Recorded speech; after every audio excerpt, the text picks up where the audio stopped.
Une journée a été dédiée à la neuropédagogie à travers 3 types d'apprentissage qui permettent justement de donner une vision holistique, une vision globale à l'apprenant. D'abord, l'apprentissage cognitif avec le C du cerveau et donc la tête.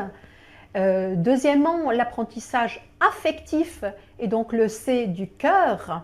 Et troisièmement, l'apprentissage psychomoteur à travers les mains, le corps et donc c'est le C du corps. Nous avons souvent tendance à mettre l'accent sur le cognitif dans l'apprentissage et quelquefois au détriment des autres types, donc du cœur, de l'affectif, du socio-affectif et du kinesthésique.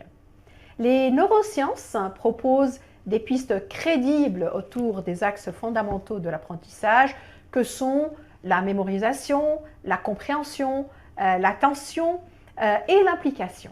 Et certainement, il ne faut pas sous-estimer la place du numérique dans ces axes. Grâce à ces 4 axes, le taux de réussite des apprenantes et des apprenants et leur rapport à l'apprentissage peuvent s'accroître significativement. Et ceci peut amener certes à estomper quelques difficultés qui auparavant, et sans prendre en considération les axes de la neuropédagogie, peuvent conduire au décrochage. Créer des routines, développer l'attention, aider à la concentration, apprendre à son rythme et selon son style, c'est justement apprendre avec tout son corps, avec son affect et avec son être sensible.